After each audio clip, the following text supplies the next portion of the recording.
Hello and welcome to the Flex. It's Matt St. Jean and Joe Howie here once again talking about Friar basketball. A tough trip to the Midwest. The first trip to the Midwest for this team saw the Friars soundly defeat Butler and DePaul, but this time not as good. Friars fall at Creighton and then Marquette. And they'll return home Saturday to play DePaul. Still, Friars 6-2 in the Big East, 14-5 on the season, and top 40 team in both the net and KenPom at the moment, higher in KenPom than the net as they've been for most of the last couple of weeks here. Joe, this is not what we expected, but not the end of the world. No, I think you said it perfectly, Matt. Not what we expected, and certainly not what we were hoping for with this trip. But again, it's not the end of the world. We talked about this a lot on the last show that we did. That this 6-game win streak to open conference gave you a bit of a cushion as a part of that larger 9-game win streak. And at the end of the day, Creighton is a really talented team. They have some blips on their resume due to some health issues, but Creighton is an NCAA tournament team, and Marquette's a ranked team. And it's not the end of the world that we lost to them. You would have liked to have at least one of those, maybe split the games with a sweep of Marquette, but that's neither here nor there. You already beat Marquette once, and you have an opportunity to beat Creighton at home. So again, not the end of the world. Yeah. Before we get into this, a couple reminders for you. If you're looking to head to the Amp on Saturday, see the Friars.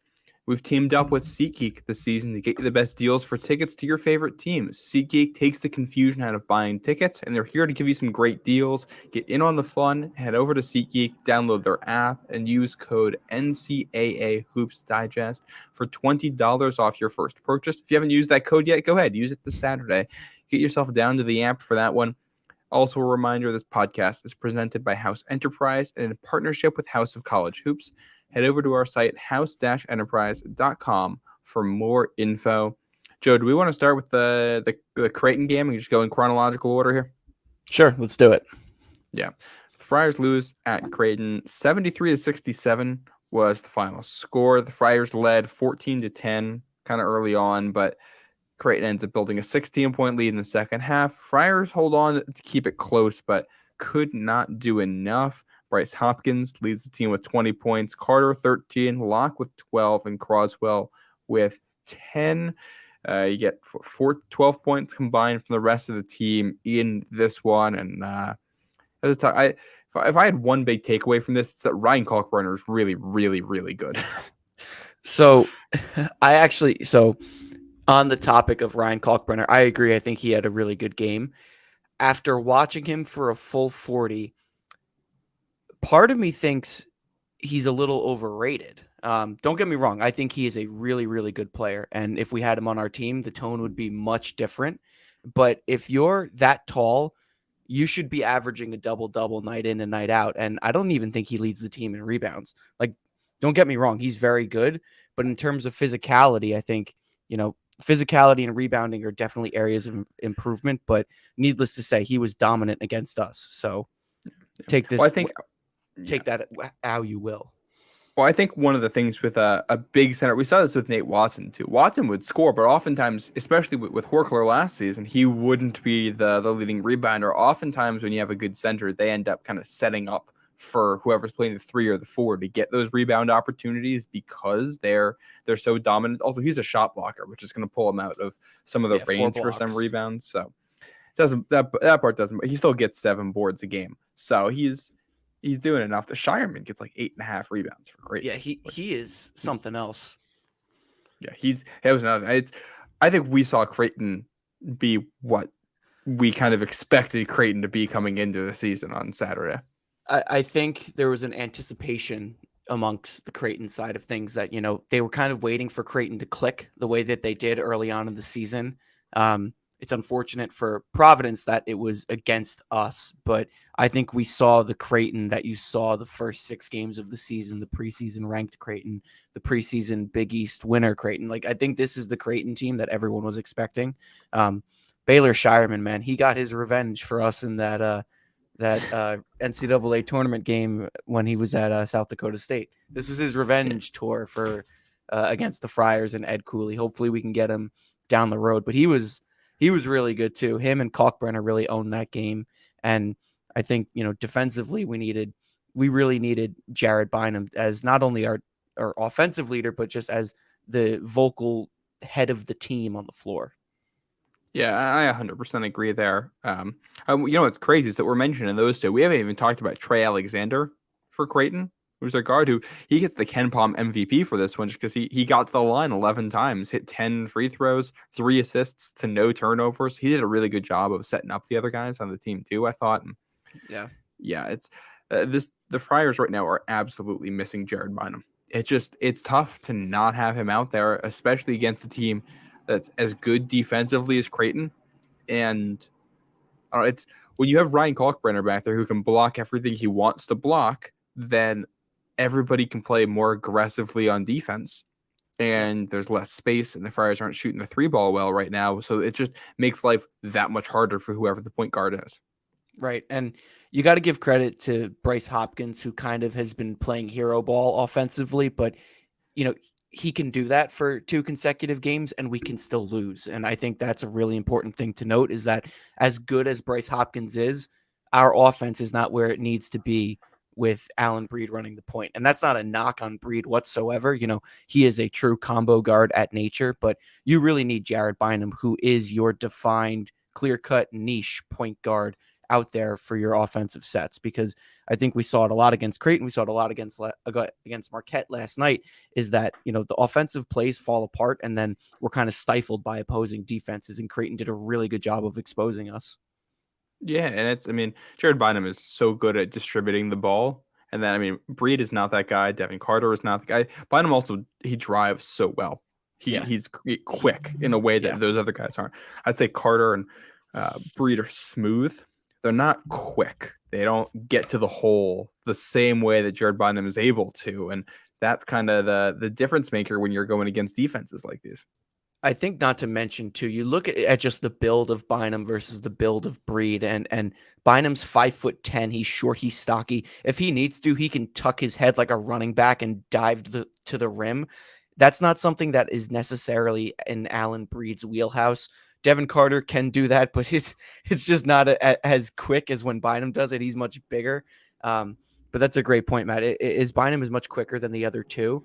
And considering those are the two guys that really ran the point last night, we can include Jaden Pierre, but he was kind of just thrown in there lackluster. It was really Breed and Carter for the most point. Yeah, and Pierre got those minutes too. I think he's too sloppy with the ball right now. He's not seeing everything, and he looks like a freshman. You see the flashes, you see him do good stuff, but it's not there. And you look at these games. So Pierre only took 3 shots, and Creighton and Corey Floyd only took 1 shot. The combined, they made just 1. It was a 2-pointer from Pierre. So that's the other thing, is that the depth guys are just not getting involved on offense. Yeah, This feels almost like the 2020 2021 team, where the whole thing's made out of that. Yeah, the whole thing was made out of Nate Watson and David Duke. So every offensive possession, it was, how do we get it to these guys? That's how it feels with Bryce Hopkins and Ed Croswell the last 2 games. And when it's 2 guys who both play in the paint, neither one of them is a 3-point shooter.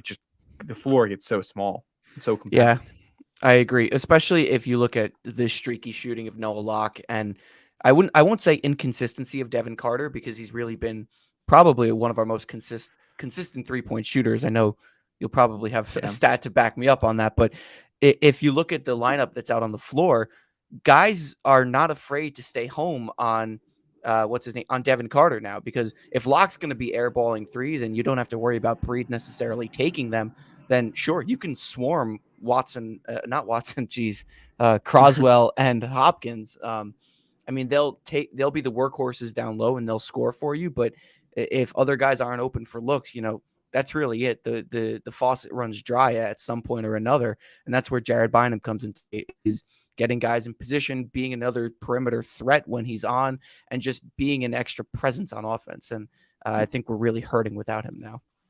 Yeah, and I thought there were a lot of similarities between both of these last 2 games and the losing streak here, and that it was a struggle to even get the ball inside the 3-point arc on a lot of possessions. And this is a team that, quite frankly, it's not the best shooting team in the world. And that's No. not how they win games. They win games by getting the ball inside, being physical, getting up shots, getting offensive rebounds, getting fouled by playing physically down low and attack on the basket. And I mean, we kind of mentioned this before the show. You mentioned to me how it took 17 minutes to get to the free throw line for the first time against Marquette. It felt like it took them 17 minutes to get the ball inside the 3-point arc. Like Yeah. that's if you can't get the ball near the rim, you're not gonna get fouled, and that's the kind of the whole offensive strategy here.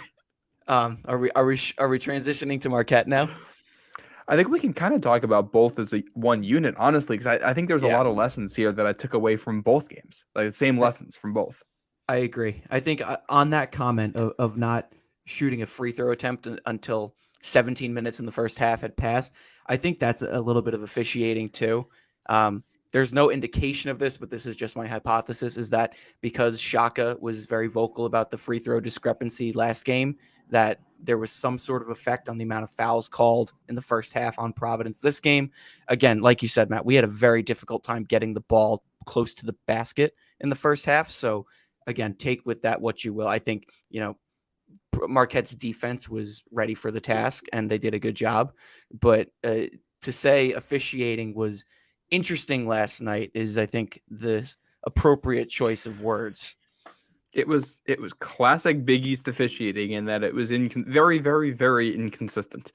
Yeah. Yeah. Consistently So, yeah. inconsistent here at the Big East. Exactly. And I mean, it's the classic stuff you see in the Big East where a guy's going to get mugged the whole way up the floor and no foul, but then you're going to call the hand check 5 seconds later on the same defender. And what are we doing? Like that? Yeah, you exactly. got the number of fouls in that sequence correct, but you didn't call the right one. Yeah. or Bryce Hopkins getting clobbered under the rim, uttering under his breath, "Come on," and then getting a technical. I just, yeah, I don't know where that comes from. Yeah, it's weird stuff. I'll also say, I mean, you play teams on the road, you're going to get different officiating. When you're in your own building, you get better officiating. That's the reason why the point spread favors the home teams in this stuff, and that's part of it.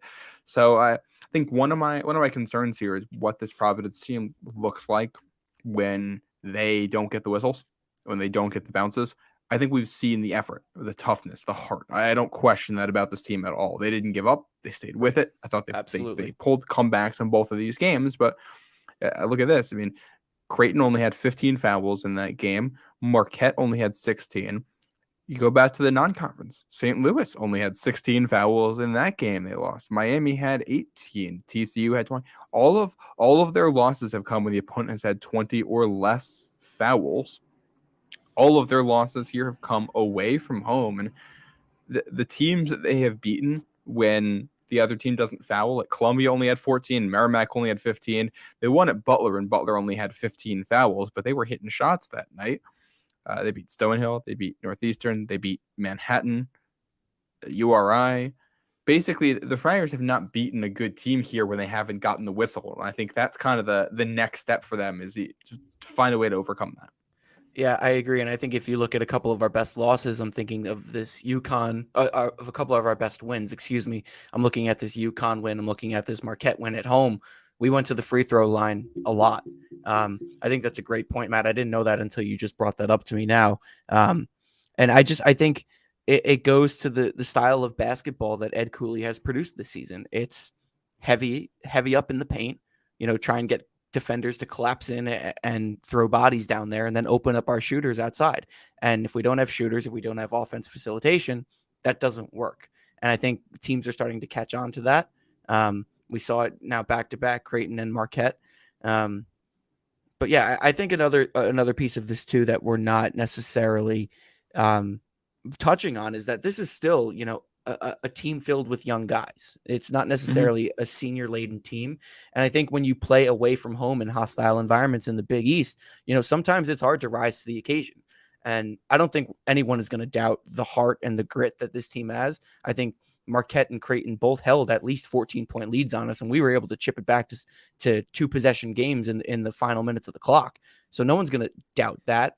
I think what this team lacks is that senior ability to overcome the hump and take over on the road and win, because we haven't necessarily seen that yet against a powerful opponent. Sure, you can do it at Butler and at DePaul and at Rhode Island, but those aren't necessarily the the big fish, the UConns of the Yeah. world, the Creightons of the world, the Marquettes of the world. Those are the teams, the Xaviers of the world. Those are the teams where you need to be able to produce. So listen, playing on the road in the Big East is a really difficult task. And if you watched any of the 3 games last night, you saw that all of the home teams won and all of the visitors lost. So take with that what you will.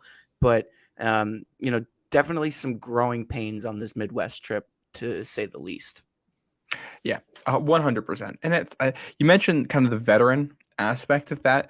That's where I'm a little bit disappointed in last night's game with Noah Locke, who honestly he did everything right except make the shots. Right. He went 1 of 7 from deep, including an air ball, and more than half of those were wide open looks, the kinds of looks you want for him. So he's not going to have a whole lot of those nights again the rest of the season, I don't think. But if he has the kind of night that he can have at Marquette, that's a ball game, and that changes the way the whole rest of that game flows with spacing and the way Providence's offense worked. I agree 100%. And it's like you can't really fault him because the shots were wide open. They just didn't go in. But you're right, Matt. If he Yeah, makes those shots, completely different ball game. And he is the senior leader. Him and Ed Croswell were the oldest guys on the court last night. But even with that, you see like Hopkins and Carter are the vocal ones on the floor. And that's where, again, not to beat the dead horse, but that's where not having Bynum really kills you, is that, you're relying on a cold shooter and your center to really be your vocal pieces. And everyone knows that the point guard runs the team, not necessarily runs the team, but the point guard is the floor general. I mean, look at the way the 2017-2018 team played when Kyron Cartwright was on the floor versus when he wasn't on the floor. It was night and day. exactly. Yeah, it's he's the thing that makes this engine go. You look back to some of our discussion in the non-conference about who would be the point guard for this team. We already answered that discussion, but if it wasn't clear to people, even if Jared Bynum isn't hitting the shots, even if he isn't the first team Big East guy we thought he might be this year, they need him. He is the best point guard for these guys. Pierre might be the future. He might be the guy going forward, but he isn't at the moment, and that's okay. He's a freshman. Once Bynum comes back, I'm very confident what the Friars can do. I think it's also worth mentioning in this discussion that like everybody else in the backcourt is sick too.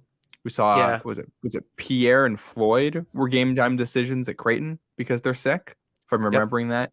And then Breed didn't practice at all between the Creighton and Marquette games because he was sick. That's what Cooley said last night on the post-game presser. So not only are you not having your starting point guard, the guys who are supposed to back him up aren't even able to get reps on the practice floor right now. Right.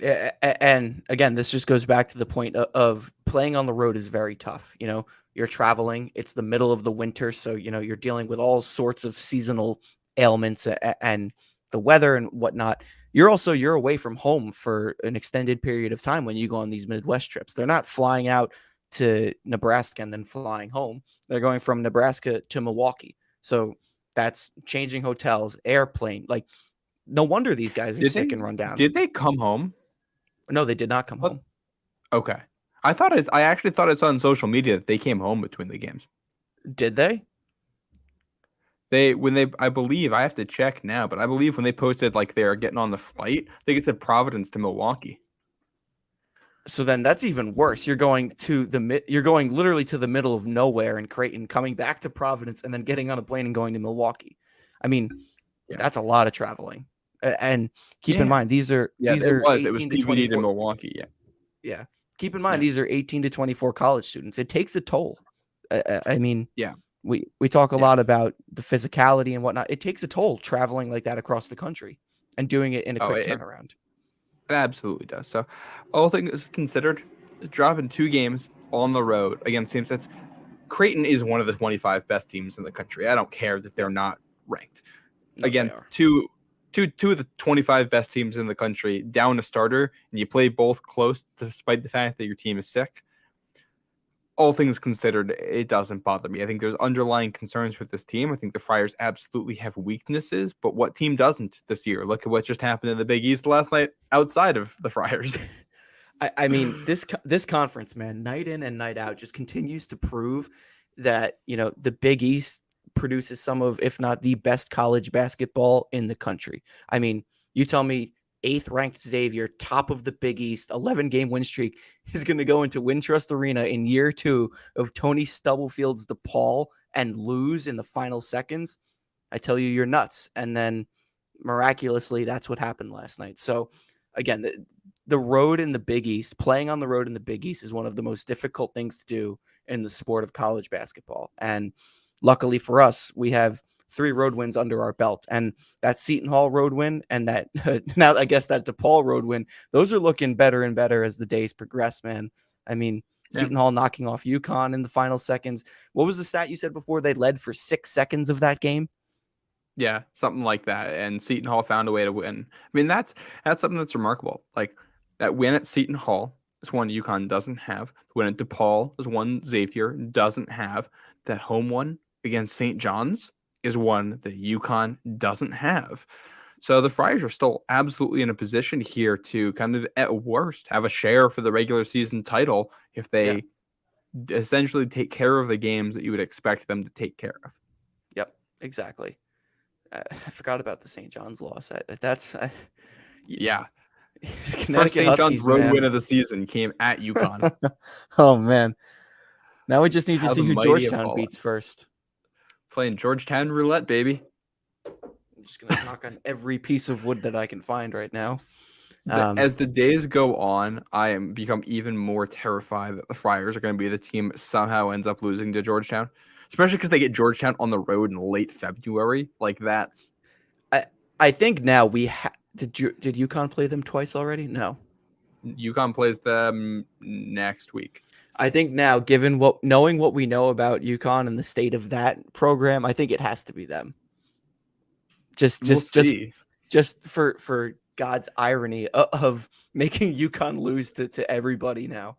Oh man. I thought Georgetown was going to do it against Villanova, which I think that would have been hilarious. That would have been the perfect. All right, well, Jay Wright era is over.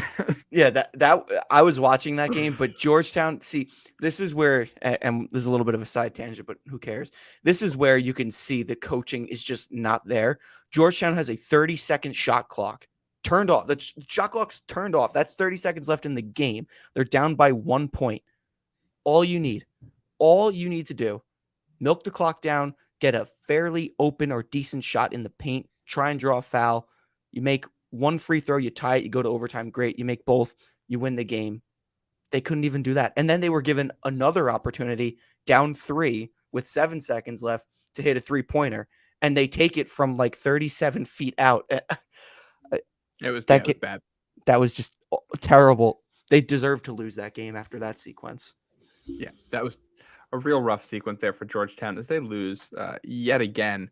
Yep. Any other? Oh, I have one other takeaway from this trip to the Midwest. Yeah, and that's things are rough with Clifton Moore right now. He is defensively. I mean, we saw miscommunications all over the floor against Marquette, and he was a huge part of that, which I'll give Marquette credit. They're the second best offense in efficiency in the nation right now and number 1 at 2-point shooting. Marquette's number 1 at 2-point shooting. And I think we saw why last night. They're really good at driving and they got athletes. Clifton Moore did not look like he belonged on the floor in a myriad of reasons. No. I texted you last night.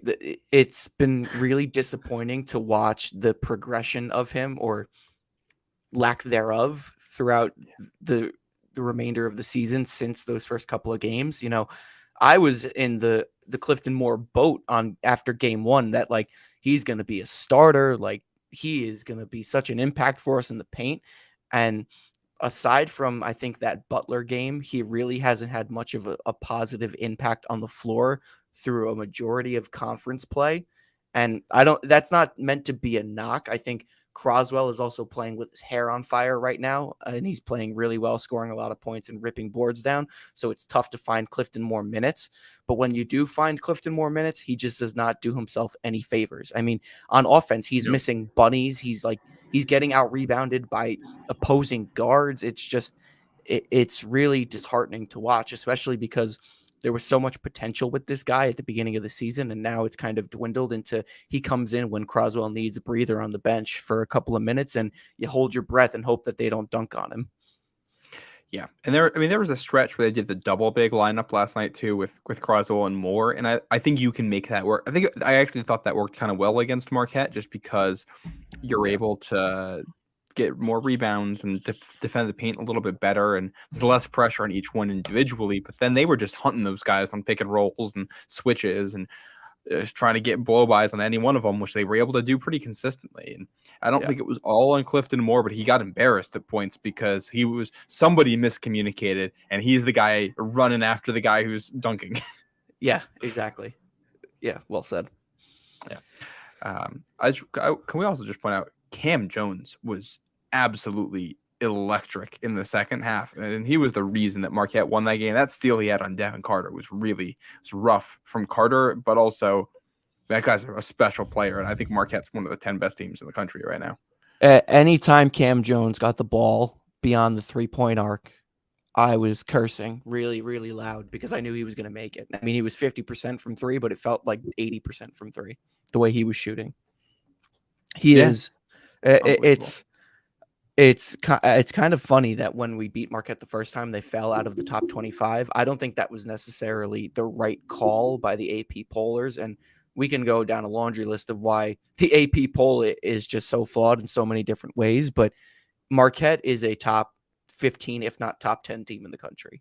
If you look at the way that their offense plays, they run through Tyler Kolek, who I absolutely hate. He's rising so on good. He's rising on the Joe Howie hate meter for when it comes to conference rivals, but he's really good at basketball.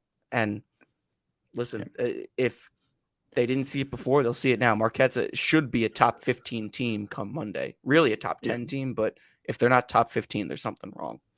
Yeah, and this is Kolek. 2 of his 3 best games of the season for scoring came against the Friars too. 29 and 19. Yeah. So I mean, he has Friars now. He comes to play against Providence, and I was super impressed by him too. It felt like Marquette's night. Golden Eagles were getting rolls. Like, he got locked out there missing shots. Cam Jones was hitting them.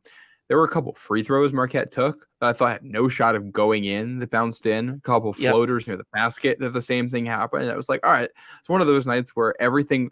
We've been here before. We've been to Fiserv Forum where everything goes Marquette's way. This happened last year, and it was like a 30-point blowout. So this is improvement. So 2 points to that. I thought the same thing. It was in the first half. Tyler Kolek hit a 3, and it looked like he was going to brick it off of the back iron, and he got a friendly little kiss off the glass, and it went in. I was like, of course. Like, this is going to be that kind of night. The second point, I meant to make this point before, but then my mind drifted, and we talked about Georgetown. What I do want to say is, if this was last year's team on this Midwest trip, you lose both games by 25 plus. I did want to point that out, is that as talented and as connected as last year's team was, if you're down in the same situation, you're down your starting point guard on a road trip to Creighton and on a road trip to Marquette, you lose by 25 plus points. And I think that's where the difference lies between this year's team and last year's team, is that this year's team has a different grit level to them, where they were able to chip back in and make it close. Whereas if you saw what happened at Marquette last year, they kind of just rolled over. Yeah, and I think this team, it has a little bit more explosion to it too. It's a more athletically gifted team. It's one of the, last year's team was really, really, really good. We're not knocking last year's team. No, but they got blown out last year at a Marquette team that's worse than the Marquette team this year, and they played them under tougher circumstances and played them closer this year. I think this is. It's the evolution of Ed Cooley. I think what he's done with this team is impressive. I was glad to see more Corey Floyd in the second half once it was clear it was not Noah Locke's night. I still want to see Corey Floyd get more chances. I think he's a guy who can knock down shots, and I want to get him involved in the offense. I would love to see more of that. But that was a really good defensive adjustment, because you're basically at net zero offensively if you're subbing out Corey Floyd for if you're subbing out, Noah Locke for Corey Floyd, because if Locke's not hitting the shots and you're not going to draw them up for Corey, I'd much rather Floyd's defense than Locke's, because Locke is a defensive liability at times. Let me tell you, he just does not get back. Yeah, he generally knows what to do, and he gives a lot of effort. He does. He also is not that great of an athlete, and you can basically only play him on point guards or maybe shooting guards. So he's completely unswitchable on defense in a way some of those other guys aren't. Right. Like Devin Carter, you could put him up against the team's center and he might block a layup, but Yeah. Noah Locke has got to stay on the smaller guards. Yeah. And yeah, we talk about the bounces too, not going their way. I just remember Jaden Pierre going for that dunk in transition and it wouldn't go. And you got to put yeah. that down. You got to.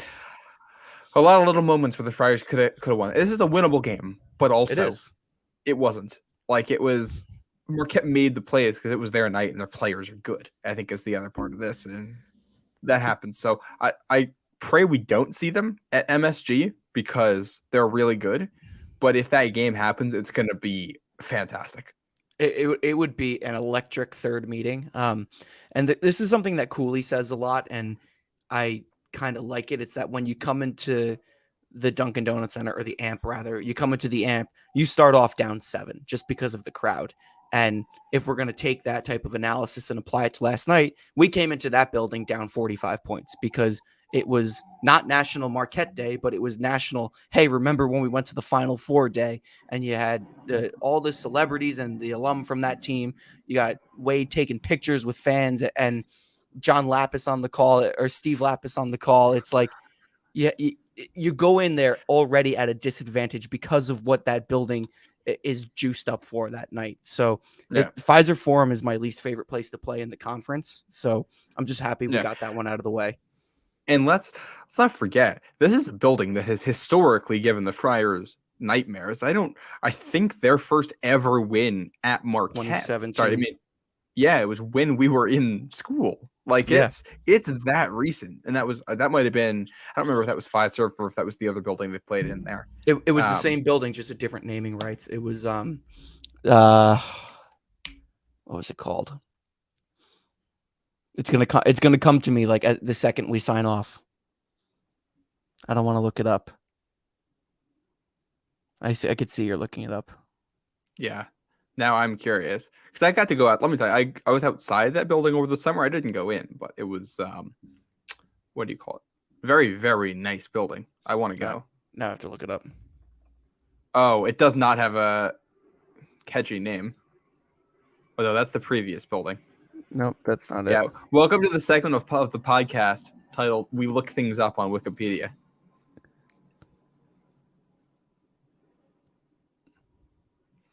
Was it? Oh, it was the Bradley. That's the old building. The Bradley Center? Yeah, that's the old building. Yeah. But yeah, so whether it's the Bradley Center or Fiserv, they've struggled at Marquette. Yeah. So it's a haunted building. Yeah, like everything you said. This game was not supposed to be close when it comes to all of the things going into it. Trying to play a team like that with basically no point guards. Yeah. No preparation on the road. If anything, like I'm not one for moral victories, and I'm not claiming that this is one. The fact that we lost by 8 is like a miracle. Like given the sloppiness of the way we handled the basketball, going down 16, Marquette's offense on fire, our defense lackluster. The fact that we lost by 8, it's like I don't. You come out of that in like a mind fog. Yeah, so I'll take it. Do we want to look real quick at this DePaul game on Saturday? Yeah, so DePaul is now the hottest team in the country. They'll be receiving votes on Monday. DePaul basketball is back, baby. Oh, God. No, DePaul, Caleb Murphy's back for them. He's playing for the first time. He's one of their big transfers. He came from USF. He's athletic. I'm excited. He profiles similarly to Devin Carter. He's not as good of an athlete. He is not as explosive, but he's similar to, or even at least how Devin Carter was last year, as a non-shooter defensive guard who brings a lot of energy. Yeah. I also think, talking about DePaul, you have to talk about Deshaun Nelson. He only had 10 points and 6 rebounds, but he was giving it to Zach Fremantle last night. And a lot of the shots were missed because that's just the nature of DePaul basketball. Like they rush and they're not very disciplined. But in terms of just a confidence level, he was driving into Zach Fremantle and bullying him. And I take a lot of pride in saying that because I don't like Zach Fremantle, but normally I wouldn't give this much props to a DePaul player, but he was holding his own. So this should be an Yeah, interesting matchup for Hopkins.